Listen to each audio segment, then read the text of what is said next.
Hello and welcome to Property Porn. Now, one thing I've always wanted to do is lay my own flooring. So Doug the builder here reckons he can get me up to scratch in one day and that it's more simple than it looks.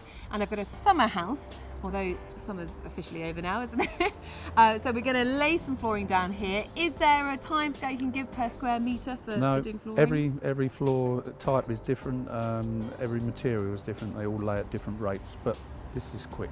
This is laminate, isn't it? Yeah, this is, aquablock. Aquablock laminate. And this one's from Howden's. Yeah. Is that somewhere that you normally get your flooring from? I do use Howden's flooring quite a lot, yeah. Yeah, okay. Yeah. Right, well, what's the first thing we have to do? We'll measure up and get a damp proof in. Okay, well I've got a tape. Let's get going. Obviously, you should have already done the measuring before buying the flooring, but always allow for a 10% waste as you don't want to run out once you're in the zone. Best to measure by square metre, as that's the system mainly used by the floorboard manufacturers. The boards need to sit in the room for 4 to 7 days before fitting to acclimatise to the temperature and moisture level of the room. Next up, you want to measure the damp-proof membrane. This stops any moisture from coming up through the floor. Allow 100mm excess to go up the walls. Lay it in place so there's a bit of overspill up the sides and then cut accordingly. Next up is the underlay. You can tape the underlay to hold it in place with masking tape so they don't overlap and move when you lay the boards, but this isn't always necessary. As an amateur, it probably makes sense to do this to make life easier though. When laying the boards, you need a 10 to 15mm space around the edges to allow for expansion. Half the battle is starting in the right place, so you don't have too much wastage. It's best to start at the back of the room. Using a sliding bevel will help you to get the angles right. Generally, the off-cut of the end board then starts the next row. You might want to use a jigsaw to cut the boards to size and shape. Always use goggles when doing this, as it tends to throw up shards of laminate. If you haven't got a jigsaw, you can just use a handsaw.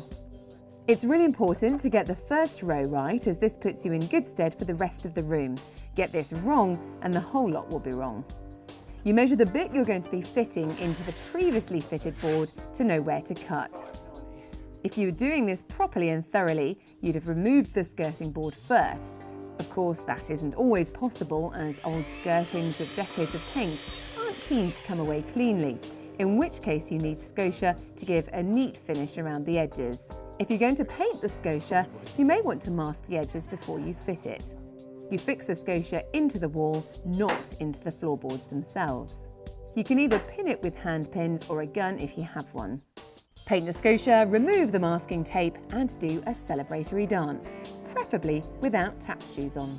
Doug the builder, you've changed your shirt, why is that? I've been working in your greenhouse all day. It's a summer house, actually. Sorry. No, it did take slightly longer than anticipated. Why is that? Angles and somebody pointing the camera in my face every 5 minutes. That is showbiz. Oh, yeah. Now, this is worth bearing in mind that actually you wouldn't normally have this many angles in your home. Hopefully it would be a bit more square, but the more angles, the longer it's going to take. Yeah. But I'm really pleased with it. You did say you think that I could do this by the end of the day, and I actually feel quite confident that I could as well. You're getting very good. On the payroll. Thank you, about time too.